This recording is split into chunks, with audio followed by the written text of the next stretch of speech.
screen starts glowing, and the film starts rolling. You wanna be knowing what you might be in for. So give the show a listen and find out what you're missing. Put yourself in position for the easy good score.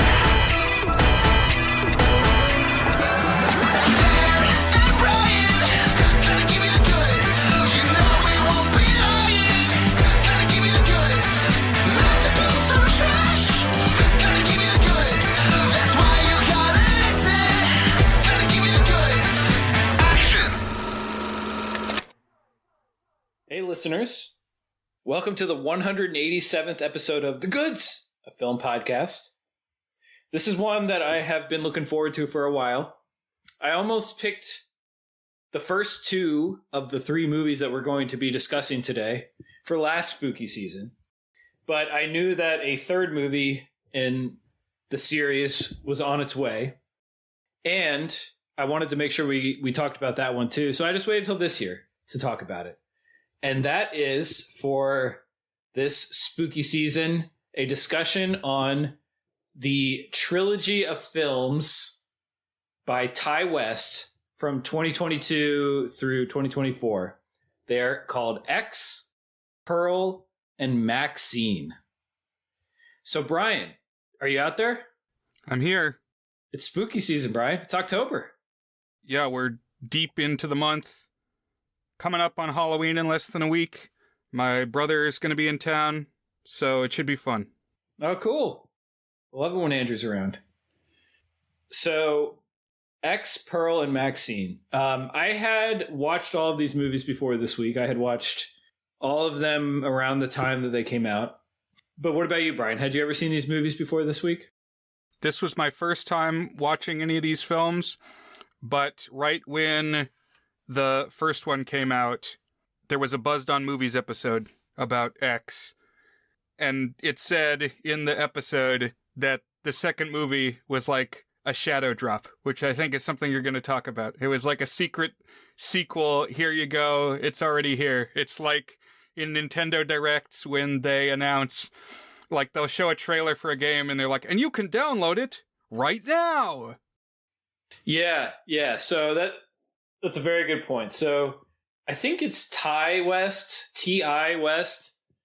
He's a horror director, mostly known for low-budget movies. His most famous movie before this was a film called The House of the Devil, but he also appeared on the VHS, the original VHS, which, Brian, we've talked a lot about. Like, it's come up in like 3 or 4 episodes now, this VHS collection, which I've never seen, but it's got like a weird combination of directors on there, including Ti West.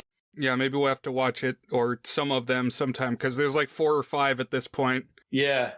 And I don't know if I'm interested in more than the first one, which has kind of got the interesting talent, but I don't know, I would watch more of them.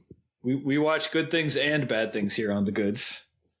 And so this was his movie that came out in 2022. And it got really good buzz when it came out. X got excellent reviews, probably the best reviews of his career and the best like overall movie buzz. To be fair, I was paying more attention in 2022 than I ever had to the movie scene in the past, but I do think this one kind of broke through in a way that his other ones kind of were smaller. Right. These were hyped. They were kind of the it movies of the moment, at least as far as horror. And I think a big part of that is that they're A24 films.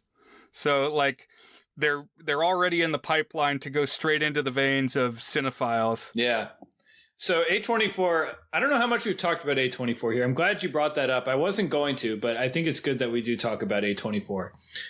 So A24 is a distribution company that mainly releases a certain kind of film. They do a variety of genres. They do a variety of tones, but there's a certain tenor about them that gets kind of unified, and to the point that they've like successfully built a brand as a distribution company. It's kind of wild when you think about that. Like, people say, oh, it's an A24 film. That's interesting. I guess they have a specific thing that they're looking for.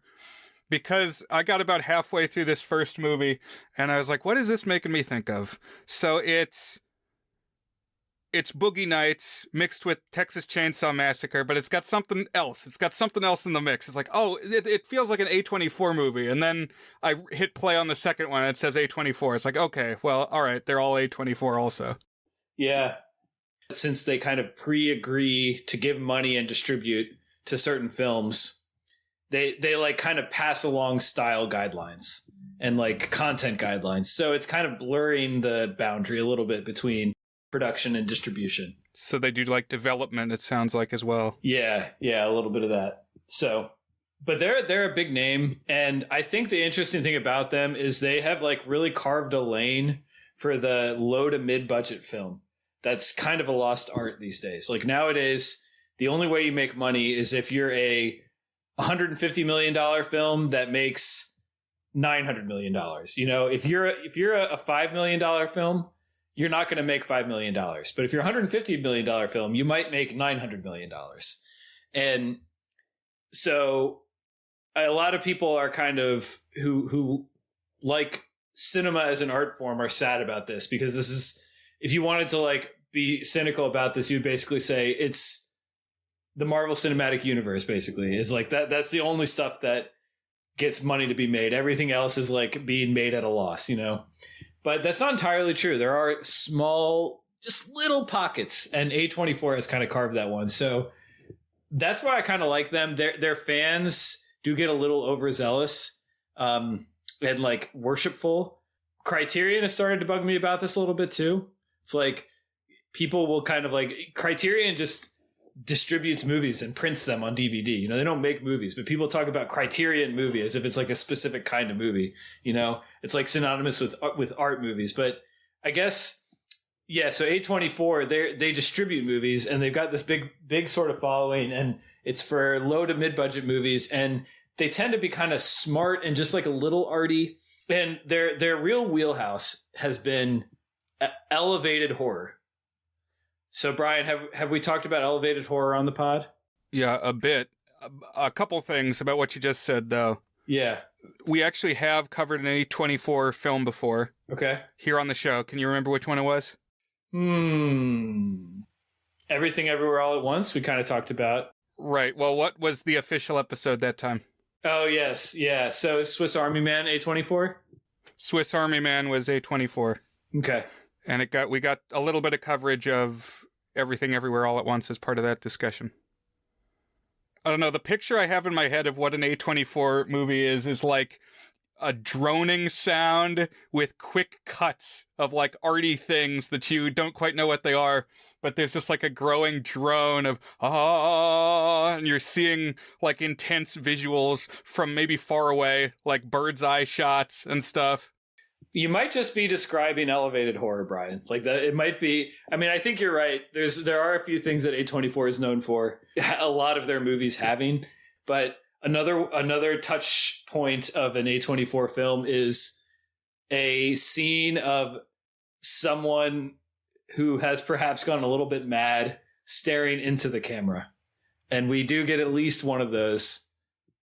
Okay, here is a question now: does Eggers make A24 movies? That's a good question. I think so. I think The Lighthouse, I think The Witch, and I think, what's his last one? The Northman. They might all be A24. Yeah. When you said staring at the camera, it's like, I mean, I don't know if they ever actually look into the lens, but there's definitely some manic staring accompanied by drone in The Lighthouse. Another one that's kind of carved itself a niche as an A24 competitor is this one called Neon. You'll see a lot. So they're trying, and they've had a lot of award success recently, apparently. I don't know. But all right, so all three of these A24 films, they are X, Pearl, and MaXXXine. 3 films. So yeah, X, Ty West's first movie. And so the background on this is like he initially just conceived of it as just a movie. But apparently while they were filming X, he and the star of X, Mia Goth, started talking about like what another movie in the X universe would be. And they came up with an idea for a prequel. And then as soon as X wrapped, they did the thing that we talked about with Bucket of Blood and with the Little Shop of Horrors, where they just kind of like went immediately into production using the same crew, the same sets. Now, I think there's probably a little more to it than that. Like, it probably wasn't just continuous, but that's the way it's kind of been spun. Is they're like, let's just keep going, people. And they just kind of they just made the Pearl right after they made X, didn't tell anyone about it, dropped X, it got great reviews, and then they secretly, with very little buildup, are like, we actually have another movie in the X universe, Pearl, and we're releasing this. And that also got good reviews and good buzz. And then he announced it was going to be a trilogy with the third movie to come out. I think it was first going to come out in 2023, and it eventually ended up coming out early this year, 2024. That being MaXXXine. The way it's got all the same sets between X and Pearl, and like a lot of somebody will pick up a prop and it's like, oh, that's the same prop from the other movie. Mm-hmm. Made me think of Back to the Future. Okay. The way it's like they can, I think in that case, they actually shot all the 50s scenes first, and then they kind of grungified everything for it to be the 80s. Like, make everything look 30 years older, but it's all the same stuff. And here, it must have been more challenging to go the other way around, but that's what I was thinking of. Yeah. So, even though they came out, like, in the macro sense, they came out very, very close together. It was something like 4 to 6 months apart. I saw them pretty much when they came out. So there was kind of a gap there. So when I rewatched them this week, it was my first time watching them like within a day of each other. And man, there are so many things that tie these three movies together, like recurring lines, recurring shot constructions, recurring props, and like the themes and stuff just kind of get twisted in certain ways when it goes from one to the next, you know? Lots of little X's appearing in both Pearl and MaXXXine as a reference to the X title of the first one, and discussion of the X factor, I think, is fun. Yeah, so all the posters have X's on them. Mm-hmm. And it's things like on Pearl, it's like there's a barn door that has a white X, the beam's making an X, and then on MaXXXine, she's got like shoulder straps of her dress making an X. Yeah. And so what we have is we have a trilogy of movies, of horror movies. I would say X is pretty squarely a slasher. I think you could pretty safely say that. I would say Pearl and MaXXXine have elements of a slasher, but I wouldn't call either of them a slasher. They don't really have like the same typical format of a slasher where you have like a cast and the cast kind of drops one by one. I mean, MaXXXine kind of has that a little bit more, but they don't really feel slashery in the same way that X does. Yeah, each one is very different. Yeah. So what's kind of interesting about the three movies is they are all movies that are made kind of in the style of like a vintage film format. I would say kind of like a low art-ish format, not necessarily like Oscar type material. And they all depict the making of, or the prospective making of, a different kind of genre of movie that is like typically regarded as like lower than art films, not a fancy cinema. And so it's like this kind of total mishmash of genres and tones that is still kind of unified across all three. Yeah, they're all movies about making movies, and it's period films, so they're like about movie history. Yeah. So I was vibing with that. These would have fit very nicely in our movies about making movies month, Brian. I think all three would have. Pearl is the least directly about making movies, although movies are very central, and she wants to be a movie star. But I think as a set, the making of movies and like the culture of making movies and the process of making movies and what it means to be someone who makes movies is very much coursing through the veins of this trilogy. And I think another important thing that is most important with X, but then it kind of builds out from there, is this notion of elevated horror.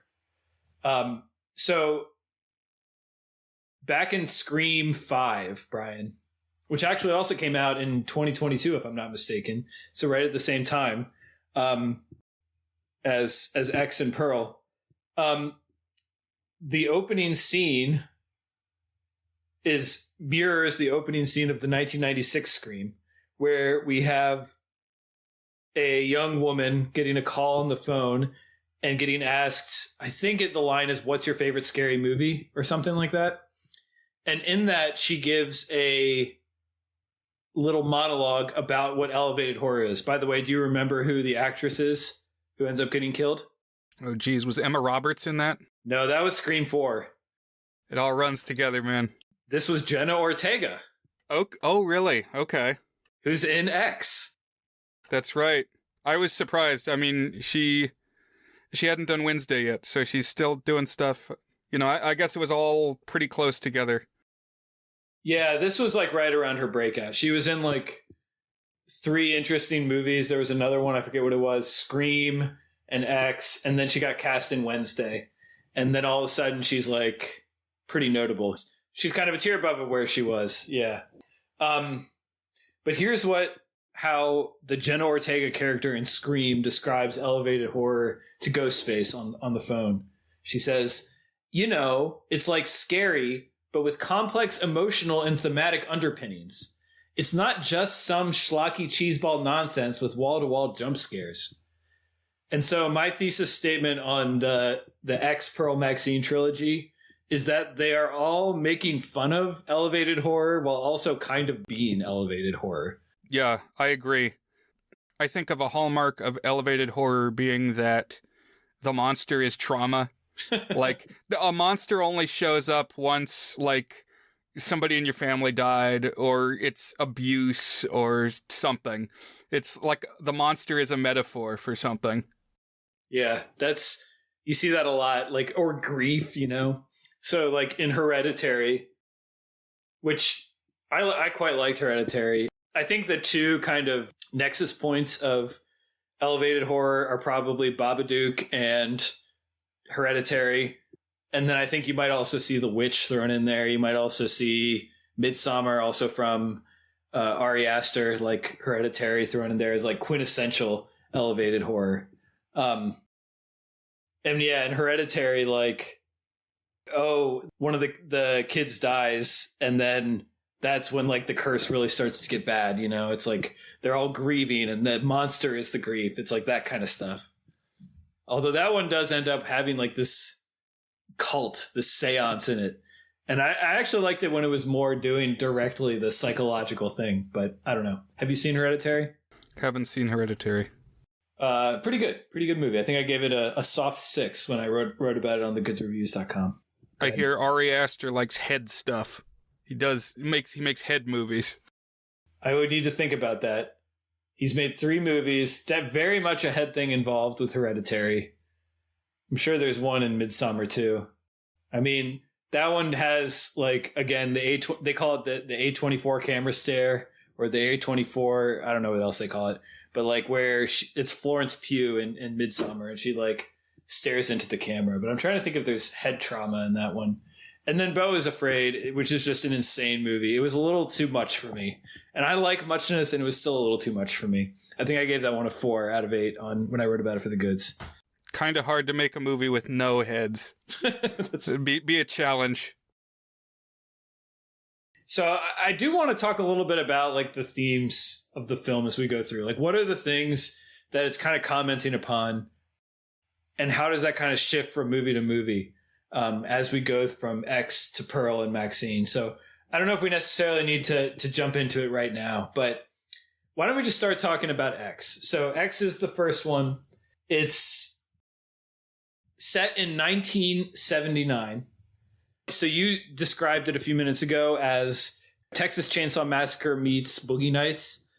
And I think that's pretty spot on, because it is about people who make porn movies, and not just that, but that, like, kind of like Boogie Nights, the people who are involved in the production of the adult movies are pretty like well-adjusted, normal, pretty happy people, you know, in general. I mean, that's kind of maybe like an overstatement on Boogie Nights, because obviously they like get addicted to drugs and have their own problems in there.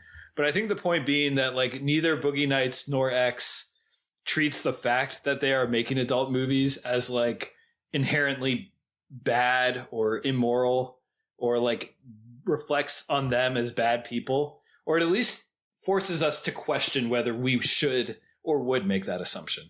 Right. But also it's this very specific era, like exactly the same year they're talking about transitioning to the home video market, that's really going to change the game. There's discussion among the crew of, can we make an adult movie that is art and is like compelling cinema? So a lot of the same beats. Exactly, yeah. And then they're in essentially the compound from Texas Chainsaw Massacre, which when I was watching, you said you hadn't watched, but then just recently I saw it pop up on your letterbox. So did you get a chance to check out original Texas Chainsaw Massacre? I did watch the Texas Chainsaw Massacre. I think it's from 1974. I get why it's considered a seminal masterpiece, and I just really didn't like it. I know that's kind of the point, is it's supposed to be like miserable, terrible things happen to its characters, but it's just like it's kind of like the spawning point of the torture porn subgenre that would emerge some years later. And I think kind of like how, if you wanted to get sociological about it, I kind of feel like Texas Chainsaw Massacre kind of comes on the tail of people being desensitized to violence during the Vietnam War. And then like you kind of have the torture porn craze that comes during the War on Terror, people being desensitized to like all the torture stuff going on in the headlines there. I don't know. You probably could do some sort of sociological analysis there, regardless of like what the root of it is. It's just like grimy, and like everybody's, all the villains are like white trash with no morals, living in these rundown areas, like lots of just grimy grossness, a horrible tone. Just the nonstop screaming gave me a headache. It's just so bad. So I really did not enjoy Texas Chainsaw Massacre. Like I kind of admire some of the things it did, but man, there's a lot I didn't like about it. But I am glad that I watched it before X again, because there is a lot of direct references. Yeah, I think it was important that you did watch it, because I was definitely thinking of it while I was watching X. I actually thought the original Texas Chainsaw Massacre pulls a whole lot of punches. It was not what I was expecting. I thought there'd be a lot more gore. I think only one person actually gets killed with the chainsaw. Most of the time it's other things. Yeah. And I mean, I think that's an interesting point. It's kind of like how you think of it as this super violent movie. But first of all, I was reading a little bit about it after I watched it. The deaths in that movie only span like 19 out of the 83 minutes. Like from when the first person dies to when the last person dies, it's like a quarter of the movie. But there's just this nonstop dread. And of course, like the last 20 minutes are like just essentially the psychological and physical torture of the final girl who barely escapes. Like a spoiler. Yeah. What's kind of surprised me was that, yeah, as you say, the family, the central redneck torture family, not only do they have no morals, they have no pretense of morals. So it's like as soon as somebody goes up and knocks on the door, somebody comes up and beats them to death with a hammer. Right. And it's like, oh, shit. Well, yeah, not beating around the bush at all. Yeah. 0 to 60. And I don't know, I'm not saying like we need to give every villain a deep backstory. Like sometimes it's good to just have like a haunted house scare where there's a bad guy chasing you down, you know? But like the total absence of humanity in those in the Texas Chainsaw villains, it's just not interesting for me to watch. Like it's just kind of morbid, you know? I don't know. Well, they've made like 5 or 6 sequels and a couple remakes, so I think they've tried to give Leatherface an origin, but I haven't watched any of those. Right. No, neither have I. I've heard the second one, though, is like a major bounce back in tone. Like it swings towards the comedy. Right. The poster is a parody of the Breakfast Club poster. Oh, interesting. And I think it's the 4th one, was the debut, or at least a very early prominent role of Matthew McConaughey. I thought the director dude leading this porno crew in X reminded me a lot of Matthew McConaughey. He also made me think of Glenn Powell, if you've seen any Glenn Powell movies recently. But I agree. So, but bringing this Texas Chainsaw Massacre discussion back to X, they even talk about the slaughterhouse and they like drive past rotting meat corpses on the ground. And I was like, oh, wait, that's like directly a reference to Texas Chainsaw Massacre. And the whole thing, like driving down a van as a group. They don't pick up a hitchhiker in this one, though. That's another thing in Texas Chainsaw Massacre is like picking up the hitchhiker really is like tangential to what happens. Yeah, it's disconnected. Yeah. I mean, it kind of sets the stage and sets the tone. But I was like, oh, after all this talk about like, this will make you never want to pick up a hitchhiker again. It's like, well, if they just stopped at a different gas station, then like it wouldn't have mattered that they picked up the hitchhiker. They just would have met a weird person for a minute, you know? Also, they're in Texas in X. Yes, very good point. And that's important too, because like this movie does a lot of play. One thing I don't think I've mentioned it yet is in addition to like being about the making of movies and like the contrast of high art and low art, a major topic of inspection is like puritanicalism and the hypocrisy of basically like moralists who talk about how this kind of art is dangerous because like it's the puritanicals who end up getting both hurt worse and doing more harm than the people who are kind of more comfortable being sexually liberated and creatively liberated. So, yeah. So like in X, for example, one of the opening sounds and maybe even images we see is of like a televangelist on a TV. And the notion of like churches and crosses and preachers are a uniting image across these three movies as well. But yeah, so we meet it actually opens with at the crime scene after the violence has all happened. And then we flash back 24 hours and we see the star who is MaXXXine Minx, played by Mia Goth. And so she is the kind of young, new starlet making her first appearance in an adult film. And she kind of is the final girl trope of a slasher. So it's kind of juxtaposed from your expectation because her first line is she stares straight ahead.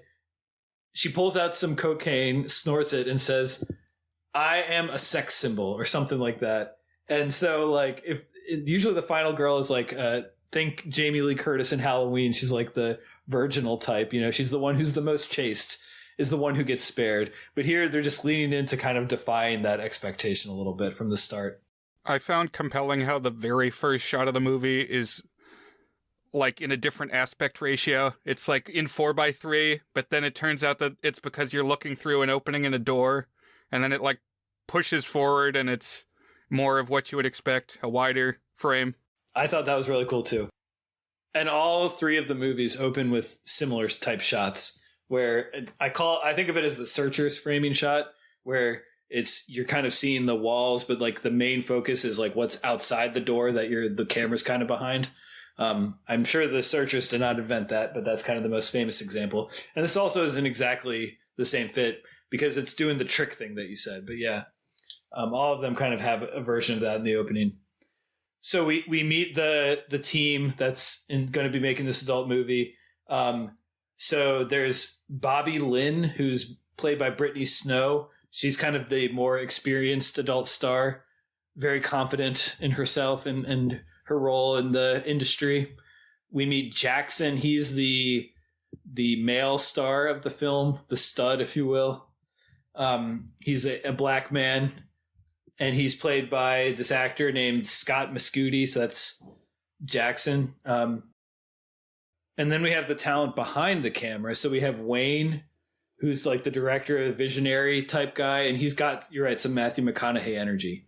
And then I do think he carries some of Mark Wahlberg in Boogie Nights too. And then we have RJ, who's the cameraman.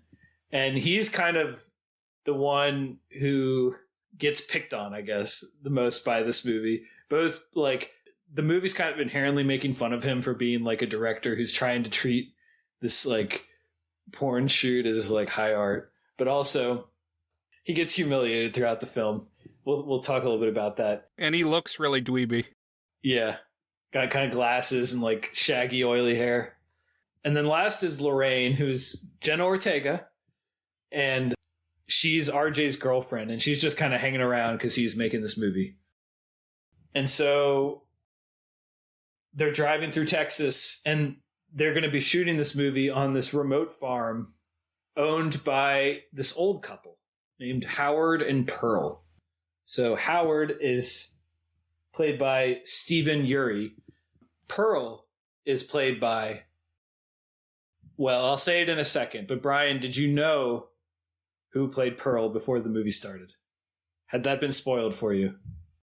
I think it had in the Buzzed on Movies episode discussion, but even if it hadn't, by the time I watched this, Pearl was already out, so you can see on the poster who Pearl is. Well, it doesn't necessarily mean it's the same actress in the old one and the new one, but it's Mia Goth again. So Mia Goth is in a double role.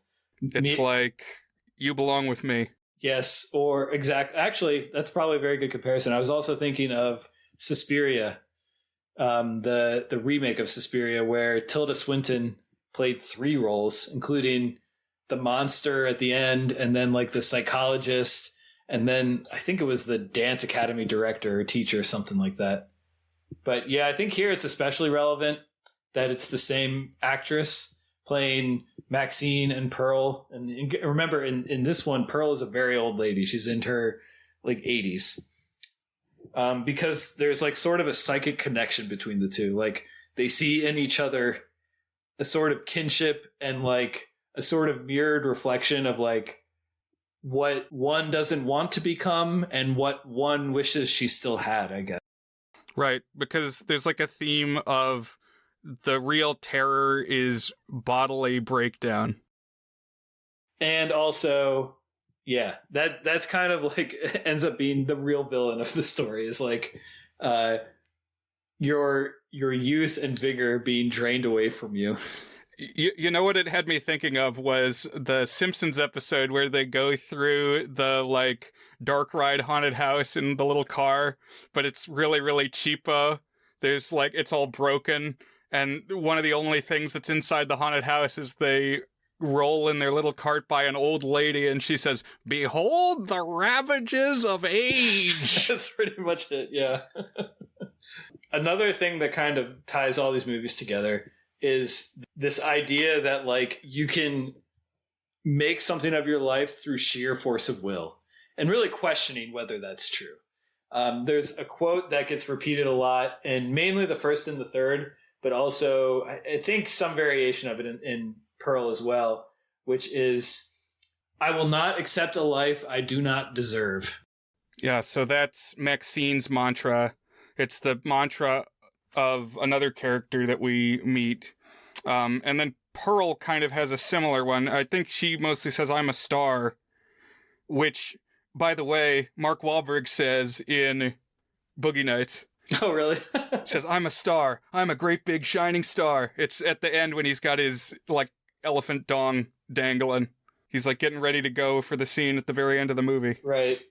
So they're like renting out space. They're like, I guess there's a barn, but then it's also a guest house, I think, or something like that on the farm that they're doing a lot of the shooting in. Might be connected to the barn, but it's like not in the main house. So there's also kind of the main house where Pearl and Howard live, but the movie crew is like renting out this other space. And so they shoot the movie. This movie is definitely an R. On the further end of an R, I would say, just in terms of like, well, of course, the violence, as we'll see. Not yet, but as we'll see. But then there's, in this one in particular, there's a lot of pretty explicit sex. You see everything. I had never seen that scene before you brought it up with Gavin with Ricky Gervais, but I thought that was pretty funny. Yeah, I think credit to Gavin. I think Gavin was the one who brought it up. But yeah, it's from Extras. I think you've now mentioned that in like at least 2 episodes since then. It's just it's a good succinct description of what goes on in scenes like these. Yeah, just like I love another scene from that show, the one with Ian McKellen explaining acting. I don't know if I've seen that one, or it's been a long time since I have. Oh man, he's talking about when he was Gandalf in Lord of the Rings. He says, "And how did I know what to say? The words were written down for me in a script. And how did I know where to stand? People told me." Basically describing acting as like the easiest job. As the day goes, as the movie is being shot, we just get lots of like sense of dread and evil, lots of premonition, particularly from the old woman. So we don't meet Pearl, the old woman, right away.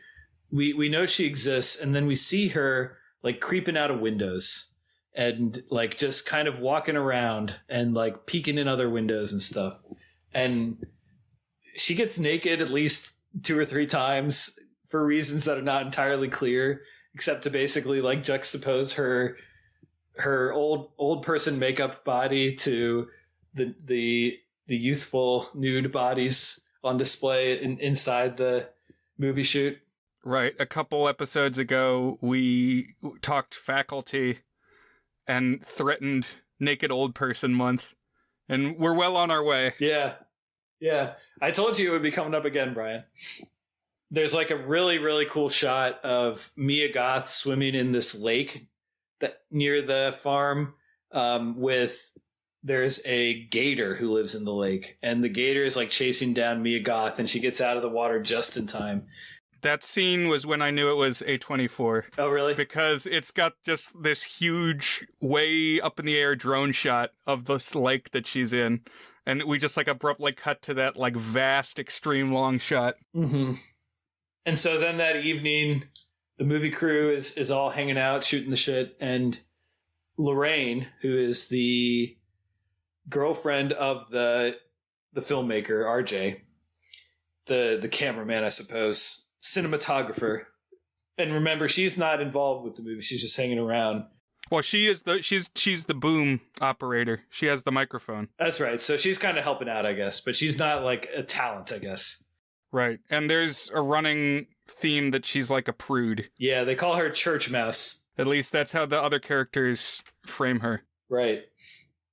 She basically gets talked into the idea that like, actually, no, this is really not immoral. Like, they basically just kind of talk about the themes for a scene or two, where they're like, you know what? Like, the human race needs to have sex to survive. If you don't do that, then everybody does it, you know? So, like, why be coy about it? You know, what's wrong with this? It's just a way to make a living.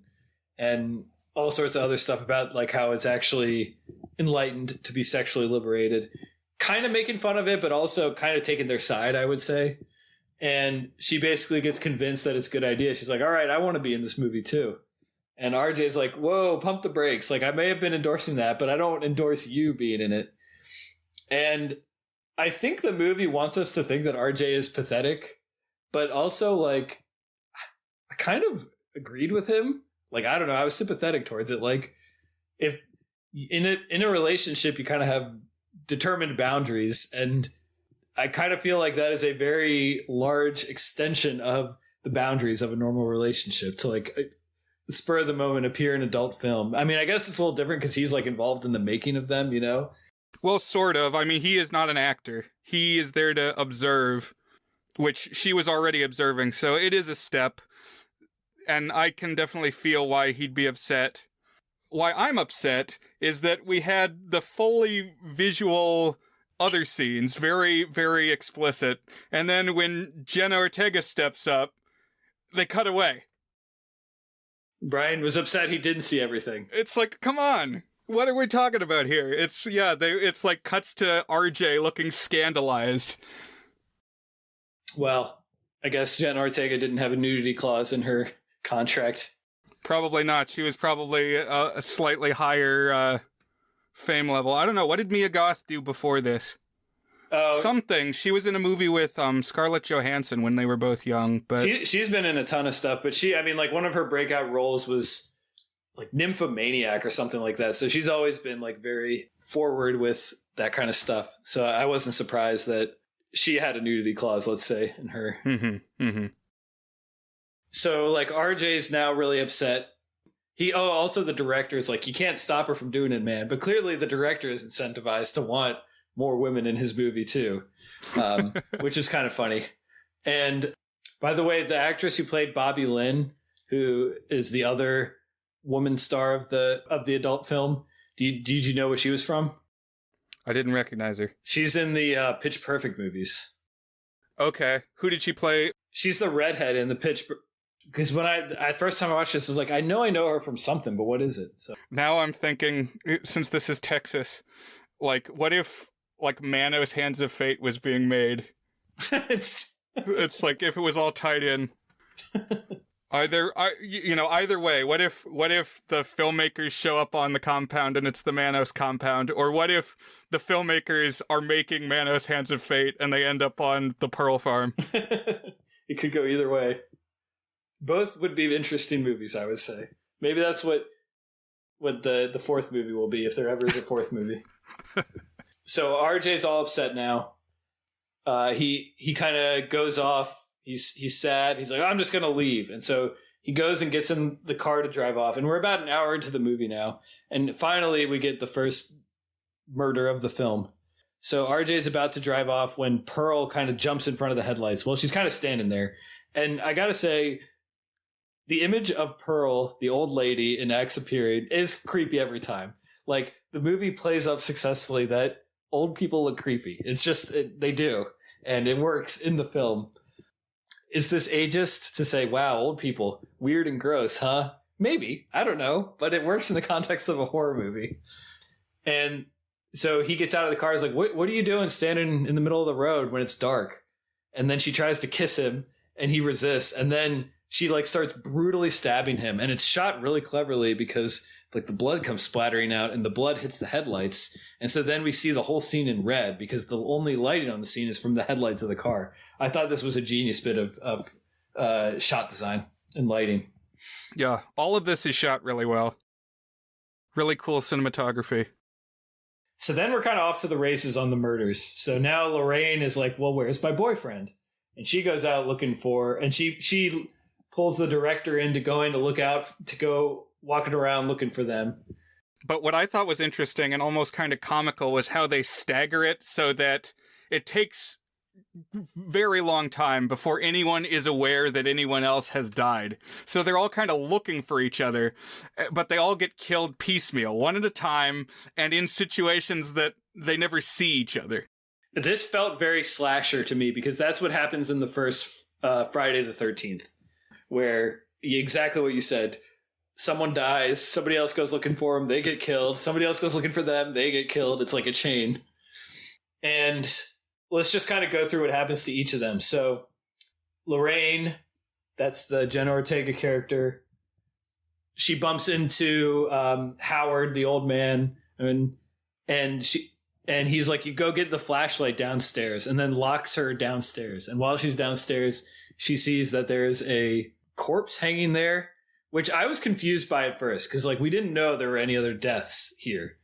But like now we're kind of learning, oh, this is like not just violence to these people. Like there's violence in the house. It's a thing they do. Yeah. It's Texas Chainsaw Massacre-esque. Not quite so bad, but yeah. So the director gets maybe like the most viscerally gruesome, even if it's maybe not the worst death, but like the ones that made me cringe. So he's going and he's looking for her. And the first thing is just a cell phone. Just he messed up himself. So he goes into the barn, but he's like just in his, I think just his underpants. I can't remember what he's like not wearing much. Yeah, he's wearing no clothes except like boxer shorts. Striding along like Vince McMahon, just limbs all akimbo. Very confident. And he goes into the barn and there is a rusty nail sticking up from the ground. And so he just like straight up steps on the nail and it goes right through his foot. And so now, again, he could have done that even if like RJ was just going to take a pee, you know, like that was his own fault. That has nothing to do with the murder at this point. But then, so now he's like cringing and he like kind of crawls up to the edge of the wall and there's like this hole in the wall that he kind of peeks through. He looks at one, he looks at the next. And then in the third one, you would expect there to be an opening, but it's darkness. And then all of a sudden a pitchfork comes through and he gets stabbed in the eye through, I think it's a pitchfork, like through the hole in the barn door. And this was another moment that made me cringe. He gets the two stabby and things that I don't want to be stabbed, cringy moments. Yeah, it wouldn't be fun.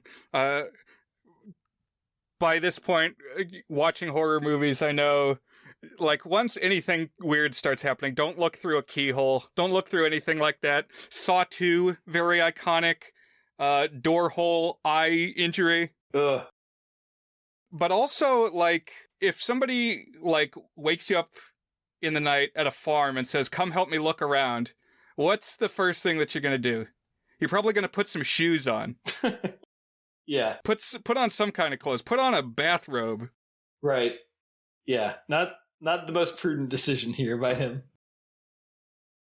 So Wayne, he's the one of the co-stars of the film. He's an ex-Marine, is like one character detail. And then I think we also learned that Howard is former service to, which we know from Pearl. He served in World War I. And so like now they're going and looking for him. And I think, doesn't Howard just shoot Wayne? Isn't that what it is? Eventually. There's like a couple like tense moments, but then, yeah, like he even sends him down to grab something from the swamp. And so I was like, oh, this is going to be the gator guy. And then no, he comes back. He's still okay. And then, yeah, he shoots him. Yeah, I guess that's the joke with him is like, he's the black guy. So you expect him to go fast and brutally, but they drag it out. There's like multiple fake outs. That's a good point. And then the one who does get eaten by the gator is Bobby Lynn, Brittany Snow. If it's the same, I don't know how long gators live. I think they live long enough that it's probably the same gator from Pearl, like the prequel one. If so, the gator's name is Theta, which is relevant because that's the name of like one of the first sex icons in movie history, Theta Bar, who I've seen a movie by, a silent film by. And then in MaXXXine, the third movie, the MaXXXine character goes to like the Hollywood, what is it, hands or feet or whatever it is, and the star, and sees Theta Bar's star there. So lots of little things that kind of tie these movies together. So one thing about Howard is that there's like constant references to he has a weak heart. He can't like have old people sex because it's bad for his heart. Everything that happens, we got to be careful because of his heart. His heart is bad. And so at one point, Pearl and Howard, there's just kind of chaos as people are getting killed. Someone's here, someone's there. You never know where anyone is. Howard and Pearl both end up in the house where the movie shoot was going on. And Pearl basically convinces Howard, like Pearl's going through this sort of bloodlust thing. Like the more she murders, the hornier she gets, the more she wants to have sex with her old man husband. And so they eventually have old people sex on one of the porn beds. But like Mia Goth's character, MaXXXine, is hiding under the bed as this is happening. So there's some gross out humor from, boy, old people doing the nasty is sure kind of gross to look at and hear, isn't it? Meanwhile, MaXXXine also runs off, finds Lorraine downstairs, but she's like, we gotta go. And Lorraine starts like throwing a temper tantrum. You and you crazy adult actors are so immoral, blah, blah, blah. And so Howard hears her and shoots her. One thing I thought was kind of silly about Lorraine's situation. So at one point she tries like reaching through the door. And when she's reaching through the door, Howard chops her fingers off with an axe. So that's gross. That would be really painful and just like make you incapacitated. Mm-hmm. You can't do much after you get your fingers chopped off. I think you'd be really hurt. But then like Mia Goth comes around the corner and finds her and what Jenna Ortega says is like, we need to get out of here. These old people are crazy, which is an understatement. I think the first thing you would say is, all my fingers are off. I need immediate medical attention. Yeah, something like that. No, you think? They're crazy. Wow. I feel like there's some parallel in Skeleton of Cadabra of somebody stating the obvious, but I don't know what it is. So now, because Howard shoots Lorraine after she makes her commotion, it's only MaXXXine left of the original people. But now Howard is trying to move Lorraine's body, and that's when he has his heart attack. So he made it through everything else without the heart attack, but here it is, the Chekhov's heart attack. I laughed out loud at that because, like, Jenna Ortega makes, like, one last gasp. She's like, "Ooh!" And he goes, "Ooh!" Yeah, he starts doing it too. Also, she's tiny. She's like 5 feet tall and probably weighs 95 pounds or something like that, you know? And this is when MaXXXine tries to make a run for it.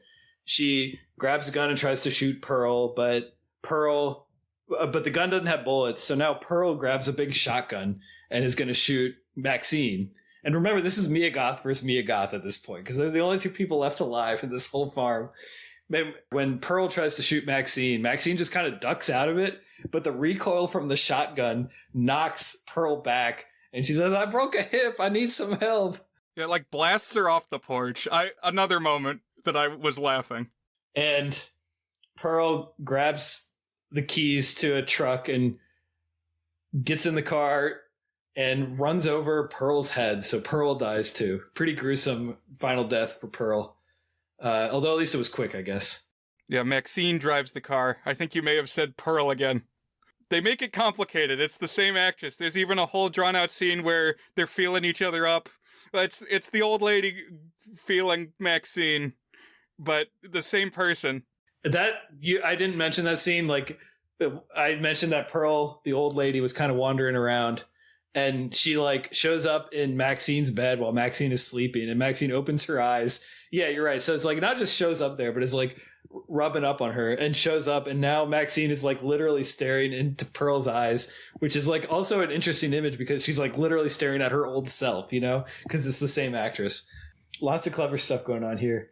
But yeah, so now MaXXXine is the one who takes the truck, drives off, kills old lady Pearl, and drives away, leaving just the video where the adult film had been captured. And the movie ends as it started with the crime scene and the image of the moralizing televangelist on TV who, in a twist that didn't seem necessary with just X but pays off down the line, is in fact MaXXXine's dad. The preacher this whole time has been MaXXXine's dad. So as he's been like making these proclamations about how the devil is corrupting our culture, he in fact has a daughter who's run off to the adult film industry. And that's X, Brian. And so Pearl came out just a couple months later, like as mentioned, and immediately you watch it and it's a totally different movie. What are some of the things about its look that are different from X, Brian? Well, it's really colorful. So it's got a lot of visual elements borrowed in this one from Wizard of Oz, but it's got that Technicolor. So lots of red, more later in the movie, but like also there's blue. You always see the blue sky. So interesting when you've got a horror movie where it's almost always in the daytime. Yes. Yeah, that's a good point. So it's very brightly lit, high saturated colors. It definitely is doing a lot of Wizard of Oz. There's a lot of specific references to it, but I think in general it's doing like the tone of a mid-century melodrama or like musical or something like that, like with the bright Technicolors. Yeah, kind of like La La Land or Singing in the Rain. We watched Singing in the Rain. Right. Yeah. Actually, I was thinking of Babylon a lot in these movies because of how cynical it is about particularly MaXXXine, about how cynical it is about how like being in the movies ruins your life in like very literal ways. Yeah. And we also name dropped Theda Bara in our Babylon episode. Okay. So this one takes place in 1918. So it's near the end of World War I, but it's also the start of the Spanish flu epidemic, which whenever you heard like stats in 2020 during COVID, it was like, this is the worst blank since the 1919 Spanish flu epidemic. And so now we're kind of right in the middle of that, but it is doing a lot of COVID references here. They even wear masks when they go around, like during COVID. And Pearl is living at that same farm that we saw, except it's now brighter and more colorful and in better repair. And what did you think of Mia Goth in all three movies, but in particular, I guess, the comparison between X and Pearl? So Pearl is my favorite. We'll talk more when we get to the ratings, but I guess she's got a vivacity she's very confident in the star presence. She has an unusual presence. Like, I was wondering if anybody was going to say it outright. Gavin said it in his review of the series. She has an odd face. She has no eyebrows, Dan. I've found that there needs to be a bit of eyebrow. Cara Delevingne, too much eyebrow. Mia Goth, no eyebrows at all. Neither works for me. Gotta have the Goldilocks eyebrow situation. Right. Yeah. So in Pearl, she's got this almost cartoonish Texan accent. And we're going to see more of Pearl that we kind of knew from X. But like, she's got this mix of like sort of sensitivity, but also psychopathy. And so like, I just think she's remarkable in like being this kind of like sympathetic, sensitive woman. It's kind of interesting. Like you kind of think about, were old people ever like young rebellious teens in the way that we think of it? And this movie does a great job of showing what it would be like to be, she's probably like what, 19 or 20 or something in this movie. The character is, and like what it would be like to be a young person in World War I with the Spanish flu, and how you could like still be the equivalent of like a rebellious teenager. Like look at all the things that we think of, you know, wanting more out of life, wanting to be famous, wanting to go do great things and live your own life. But like in this kind of old fashioned environment in a way that I really haven't seen too often before. So I wouldn't think of Pearl as a coming of age movie, but I found it like weirdly sympathetic towards Pearl and like effective in that regard. And the performance by Mia Goth is just so dynamic in that regard. Definitely. Yeah, so a couple things about that is she's extra isolated because she's on this farm. So she's physically away from everyone. She also has this domineering mother who kind of continues that idea of having the puritanical parents. But in her case, she's like I don't know, Gavin would have to tell us the exact denomination, but she's German, almost like Pennsylvania Dutch, like Amish type, you know, got to have a lot of extra restrictions. Like we talked, you know, Mennonites. Yeah, I think you're right.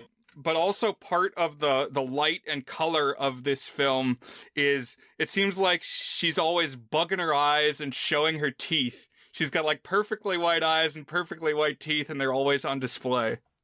Well said. She makes the most of that unusual and expressive face.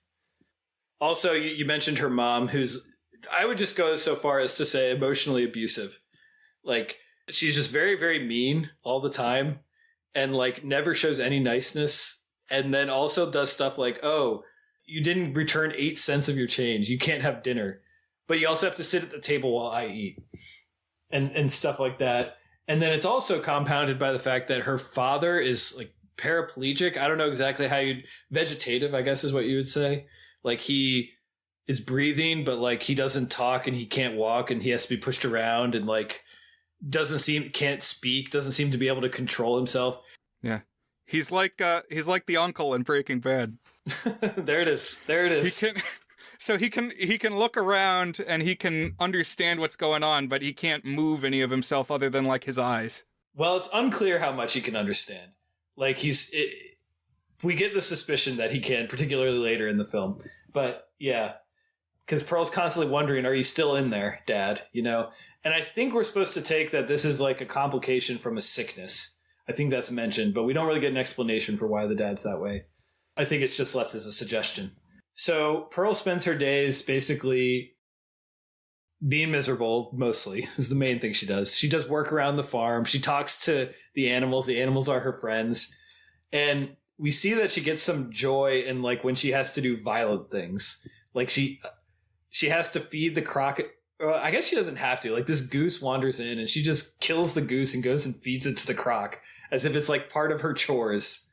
Yeah, I like that a lot, because in X, it took forever to get to the violence.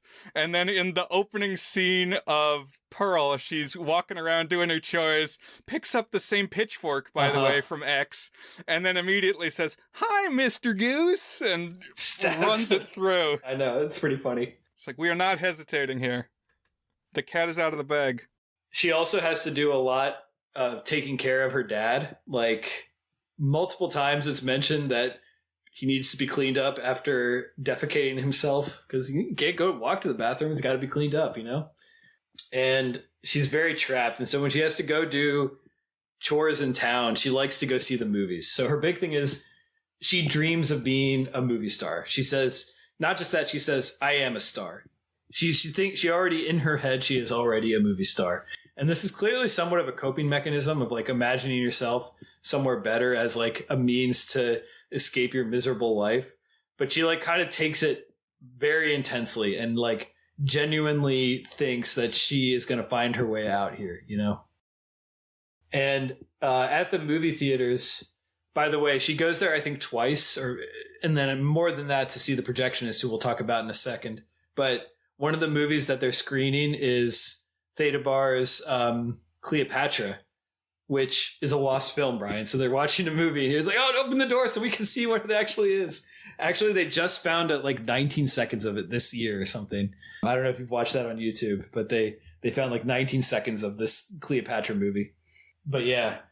And in particular, like the movie that really draws her in and she imagines herself in, it's just kind of like this cheesy musical. Like I think they have a title for it, but it's just like women dancing in a line, and she kind of like imagines herself in the movie. Also kind of funny to think about a song and dance movie in the silent era. Like, you're not really getting the full experience. So the most common kind of complaint that I've heard about Pearl, so X is a movie in the style of the 70s, set in the 70s. But Pearl is a movie of the 1930s, 40s, 50s, set in the 1910s. So there's a sort of non-synergy there. But it never really bothered me until someone, even after people pointed it out, it's just like, it kind of fits. I don't know, because it's like, I guess, the 1940s, looking back in nostalgia on the World War I era. I don't know. Like, it just kind of works. Right. To cite Gavin's review one more time, he said maybe they wouldn't be old enough. Like, if you wanted a story where she's young here and to set it in, like, 1939, they wouldn't be old enough by the 70s. Yeah, sure. Yeah, something like that. But it didn't bother me. I liked it. Certainly there are many elements from Wizard of Oz, like even the font of, like, the opening credits and end credits is like very evocative of directed by Victor Fleming. And it's got this kind of orchestral score that you kind of think of old studio Hollywood films having. The farm that she lives at is called Powder Keg Farms. Oh, really? I didn't notice that one. So, like the idea of a ticking time bomb. Something that is eventually the fuse is going to get to the powder. Very true. So we learned that Pearl is married to Howard, which again, the character's from X, and he's off at the war right now. And we gather that like they had been married and together for a little bit, and we get a little bit more details as the movie goes along about their relationship, but not too much, honestly. But they kind of got married, so he's from a wealthier family. We get the sense that he really loved her, and she maybe didn't love him in exactly the same way. It occurred to me as I was watching this time that like some of what Pearl is neurodivergent, I guess, but like not exactly like autistic. It's like she's just kind of got this other dimensional view on the world that's kind of in line with her being a psychopath too. I don't know. But because she is very perceptive about both herself and others, there's times when she just kind of knows what somebody else is feeling pretty well. So, and it kind of has the idea that you can be born evil or just born with the serial killer gene. It's kind of like we need to talk about Kevin or Azula in Last Airbender. That's interesting, yeah. So at one of the times when she's at the movies, she meets the projectionist, who's this very worldly guy, handsome young man, who she clearly is like drawn to as much because he's a handsome, worldly young guy, but because he represents the life that she wants. Like the way that he can go to Europe and he can go from town to town and live where he wants and isn't stuck at home is like appealing to her. He says, I'm a bohemian. And in X, Howard and Pearl are like, you damn bohemians. That's a good one. I hadn't caught that one. There was a ton of that. It's kind of like Toy Story 1 and Toy Story 2, honestly. Like so many little things that reflect each other. different genre, of course. Yeah, it's like poetry. They rhyme. It's going to be great. Goongas. But also this projectionist, like, very obviously is trying to seduce her, like kind of feeding her, oh, you should be in the stars. You're prettier than anyone up there. Come see me again sometime. Just knock on this door. I'll be right in here. Patting the bed, basically. Yeah, my bed is here. See?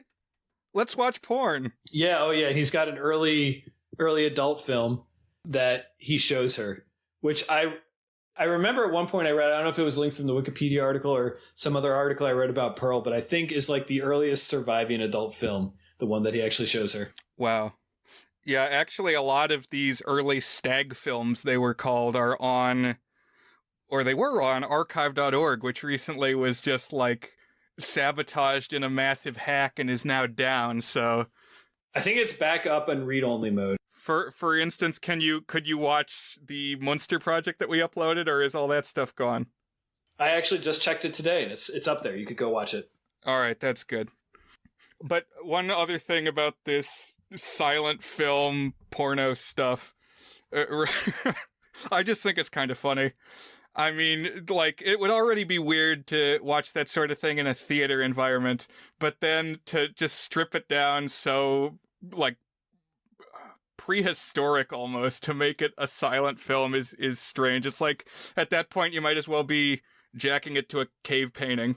I mean, like, it's really no less sophisticated than, like, a Playboy magazine, I guess. Yeah, that's true. So...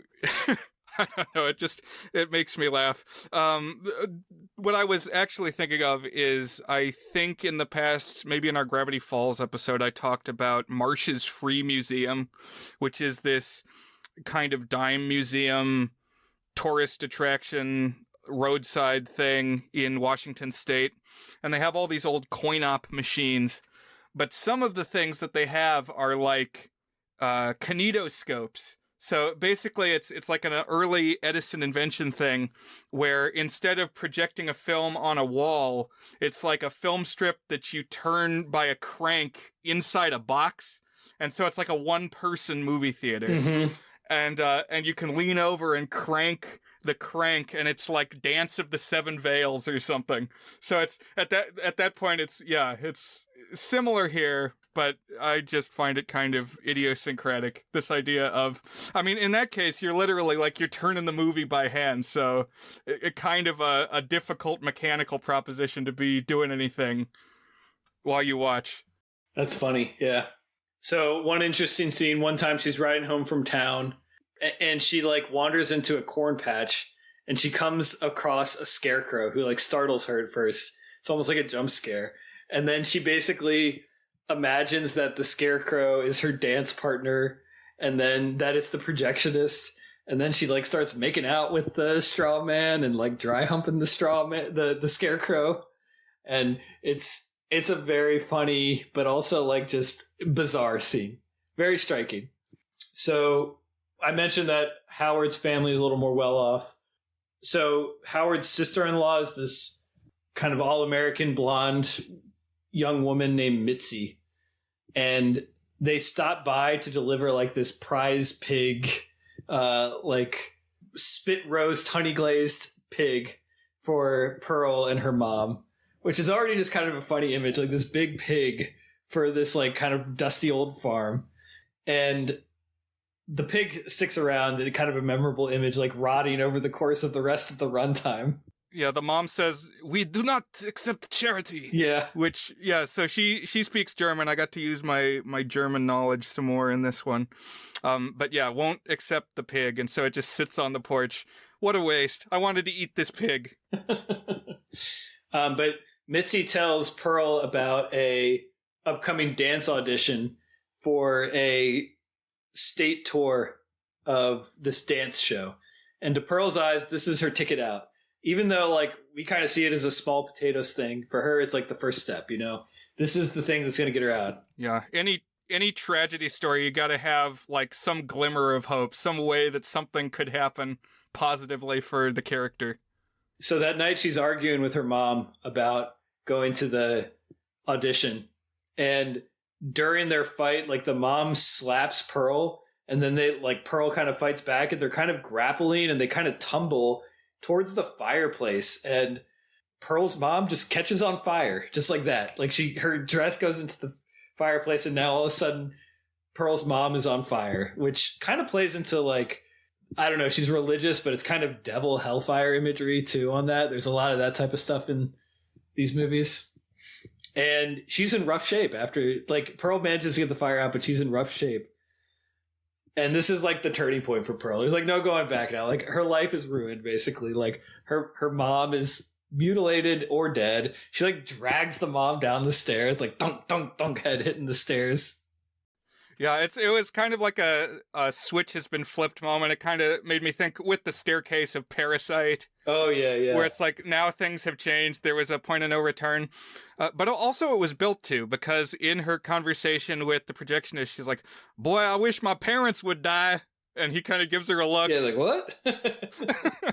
And then the conversation with the mom was great, because the whole time she's been shown to be this horrible matriarch harpy, controlling. And there's that element where she's like, you're talentless, Pearl. You'll never amount to anything. You need to just live here on the farm. But also, the mom says, and by the way, you're not coy about your whole serial killer thing. I know you're evil and skewer geese and feed them to gators. So I was thinking a little bit about that as I was listening this time. So the mom, but the mom is also you have a roof over your head. You always have food. You have property that's going to be gifted to you. You know, it's not a glamorous life, but it's a livable life. And she kind of has a point, it's particularly with the Great Depression coming up. And I mean, I guess that's 10 years away still, but I don't know. And mainly that type of stuff chews people up. You're never gonna, that's not the kind of thing, it's not gonna work out for you if you go and do that, which again, yeah, it's not gonna work out for her. Yeah, so I agree.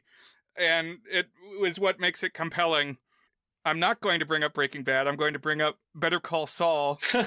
But in that show, there's a character played by Michael McKean who is Saul's brother and is just a miserable character. Always cutting him down, always never giving him the benefit of the doubt, never recognizing the potential for him to do anything good or amount to anything, always undercutting his opportunities to advance in his profession. But it's, what do they say in Big Lebowski? You're not wrong, you're just an asshole. Yeah. And it's actually everything that he says turns out to be correct. Saul is a con man and a crook, but it's you never gave him a chance though, and you were really mean, and we empathize with the character who was constantly cut down. Right. But onto the point specifically of talking about the psychopathy that the mom kind of recognizes, I was listening for it this time, and the mom is actually kind of not very specific about what is wrong with Pearl. So I was wondering if she's kind of grouping it in with her horniness and her just, I don't know, odd behaviors that again might be described as neurodivergent, you know? She mentions later in the monologue, oh, you're kind of those cruel things you do. So it's pretty clear that she's recognizing the violence and seeing that too, you know? But I think there's potentially more to it than just boy, you sure like to stab things, Pearl. That's not going to work out well for you. Yeah, she's eventually you'll cross a line and someone will see. So, yeah, I was also getting Dexter, the TV show Dexter, the relationship that he has with his father. So that night she finally hooks up with the projectionist, goes and meets him. And the next day she brings him back to the farm.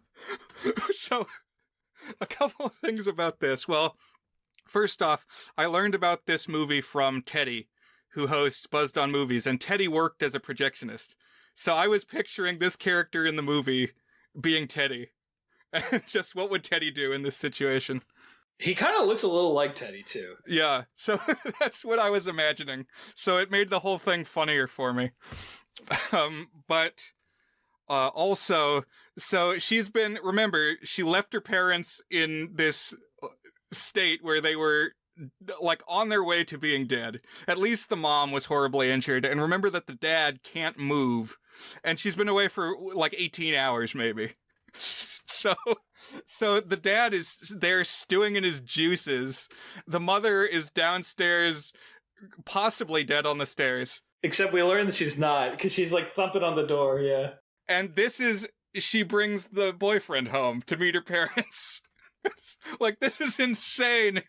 Yeah, it's pretty intense. And then, like, also she's just really weird. She's like talking to the animals and saying, they like to watch me dance and stuff. And he's like getting the willies because also, like, she's clearly lying about stuff. He's like, oh, I'm going to go. And then she has this breakdown that's, man, just so many great Mia Goth deliveries in this. And this, why don't you like me? You said you liked me, but now you don't. What did I do wrong? And it's just this incredible monologue she gives, so well delivered. And she's got like this look on her face. It's incredible. It's like, I kind of want to send that clip when somebody ghosts. It's like, text them that. Why did your energy change? Why'd you go cold on me? It's really good. And she's, screaming at him. And then, like, he's like, I'm just going to go. I'm going to go now. Bye. And then he, like, goes and gets in his car. And as he's about to drive off, she takes the pitchfork and stabs him through the head with it.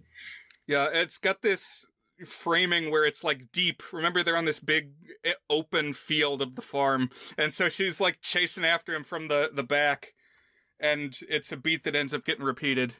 So now, like, she's actually killed a person. The mom thing may be an accident, the dress caught on fire. Now, she's past the threshold. Yeah, and all the time this pig is sitting on the porch, by the way. So maggots all over the pig. Oh, yeah. You start seeing, like, maggots. Yeah, it's gross. So then she goes to get ready for the audition. So now is the audition. And she goes in line with Mitzi. And she's just, like, creepy intense about it. I'm going to get it. You're not going to get it. And, like, Mitzi's like, oh, one of us maybe will get it. It has to be me. It has to be me. And Pearl's like, no, I'm going to get it. It's not going to be you. Yeah. And Mitzi's like, okay. And then Pearl goes and does the audition. And, she's wearing this red dress that's just, like, terrific for the bright, saturated Technicolors. And she does the audition, and, like, the instant the music turns on, her face turns into, like a mime face. Like, the buggy eyes, big, wide smile. And she's got, like, this really expressive dance. Like, it's maybe better than you would expect, but it's also very silly. And on Twitter, they call it, I've seen it referenced a couple times as that fuck-ass dance that she does during the audition. Whenever I think of that makes me laugh. I've seen edits that, like, mash it with the Napoleon Dynamite dance. And it is phenomenally terrific scene. So it's, like, funny and, like, just a terrific payoff on the build up to the, like, it wouldn't be more interesting to watch. It's, like, the most interesting possible version of it. And, like, just Mia Goth selling it so hard. I picked this as one of my 5 favorite scenes of 2022, Brian, the audition here. And then, like, as soon as it's done, they're like, yeah, no, next. We need someone blonde. Someone more all-American. Because she does have, like, a weird look about her, But the interesting thing is, like, she actually could be, like, the biggest stars are sometimes the people who have an interesting look to them. Like, think of Anya Taylor-Joy or something like that. Like, she has the intensity and the willing to just go through with it that, like, a movie star could have. But no, she's not like a typical girl next door blonde girl, No, so what I was thinking of is this was one audition. I mean, she hangs it all on one audition. That's the whole pivotal moment of her life. And it's like, I mean, think about the opening of La La Land. It's like Emma Stone going to 50 auditions or whatever. It's like you have to be willing to have your soul crushed orders of magnitude more times than just once. Right, exactly.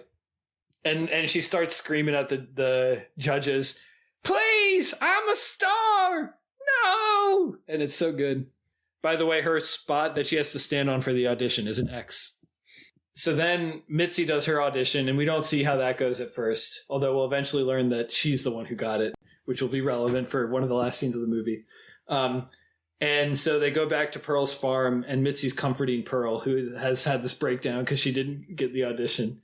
And then we get the monologue here. So this monologue is something.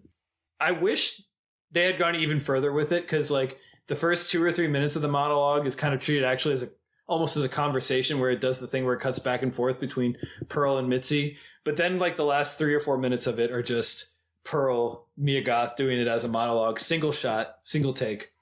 And she's like basically kind of shows more self-awareness than she has throughout the whole film. She like basically confesses to like knowing that she's murderous. She like talks about how she was briefly pregnant with Howard's baby and how she knows she has these things wrong with her.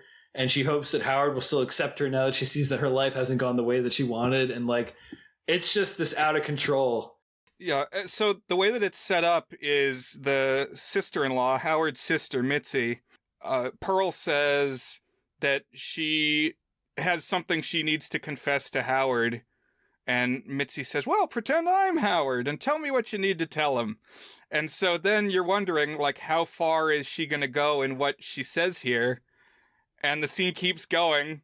And she keeps crossing thresholds, and you think, okay, well, maybe, like, she's going to end it here, and there's going to be plausible deniability. But then, no, she goes all the way, you know? Yeah, it's a confession. Yeah, she basically admits to killing her parents and the projectionist and saying that it felt good and that she would do it again. And I don't know. And then Mitzi gets the same look on her face that the projectionist did, like, I'm gonna go now. But then we get this absolutely incredible single shot axe murder. Like Mitzi walks out of the house and is like heading for the car, and then Pearl slowly walks out, slowly grabs the axe, slowly starts walking towards Mitzi. Mitzi starts screaming and running away. Mia Goth starts chasing after her with the axe, and it's just terrifically shot. And so I have some thoughts about this scene. Just the fact that she kills the sister. So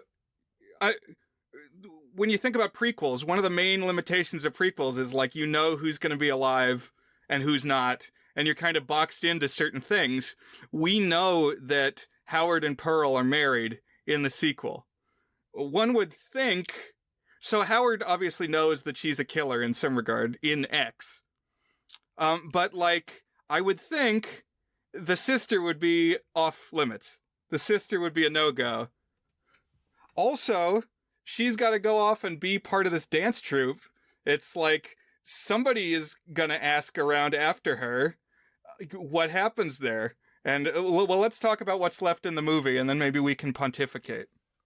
So basically, yeah, so she kills Mitzi, dismembers Mitzi, throws Mitzi to the gator.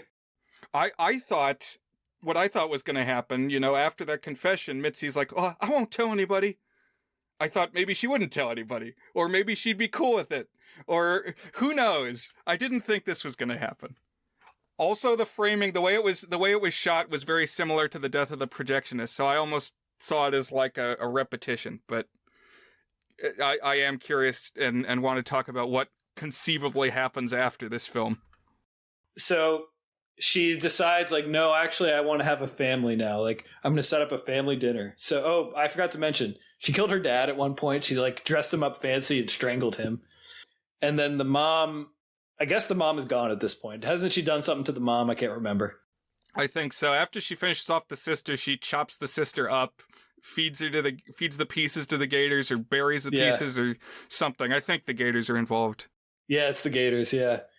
And then she, like, takes the pig, puts it on the dinner table, like prepares it as if it's a fancy dinner, sets up the corpses of her parents in like as if they're at the dinner table, like getting serious Norma Bates energy here.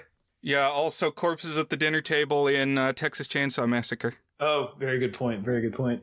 And then like waits what is clearly some number of days later, and Howard comes home and like, he's like, I'm home, and opens the door, and it's like the Donald Glover meme when he steps in the door and everything's on fire and going crazy because she's like, they're like, welcome home, and there's like rotting food and corpses and like all this grossness everywhere. And then the way that the movie ends is like Howard's just come in, like literally still posed there in the door, and then it cuts over to Pearl's face saying hi. And then she just holds her face in a smile as the credits run over her face. Like, not a still, like, not like a freeze frame. It's like actually she's just sitting there smiling, not really blinking, her eyes watering, looking more and more psychotic as it goes. Really cool final shot. I also had the scene of the monologue leading up to the axe murder as one of my top 5 scenes of 2022. Yeah. So what does Howard do after this shot? What is Howard's reaction? So I guess we're to take that, like, he's like, I guess my options are I like try to make sure Pearl doesn't go nuts anymore, like accept that I'm with her forever because I'm married to her, you know? Maybe he gives him the same confession. I don't know. I saw somebody analyzing it. A theory was, and I think this is maybe too generous, but that, so she's got the bodies of the parents there, but she's disposed of the body of the sister. That's a good point. So, like, maybe she could say, oh, you know, I found the parents died. Like, the parents died and she's had a break, but not necessarily that she did it. You know, because it's like the dad aspirated and the mom caught fire or whatever. They didn't get axe murdered. And then, like, so she was distraught over that and had a break, and maybe the sister disappeared on her way to she was driving out of town for the dance show and she just disappeared. Yeah, that's a good point. I guess he doesn't necessarily know. I feel like he would eventually piece it together. Yeah, it is quite the tableau. Yeah. But, I mean, clearly he kind of stuck with her and kind of views her as, like, unwell. You know, I got to tend to my unwell wife, even though that clearly manifests itself as, like, outright murder. But she doesn't murder him over 60 years, so. True love. So, listeners, we made it through X and Pearl. And so next we're going to talk about MaXXXine, and then we're going to give an is a good rating to all three of these and maybe talk a little bit more about some of the things that tie these movies together. So thank you very much for joining us, listeners, on talking about X and Pearl, and we'll talk to you again soon. See ya.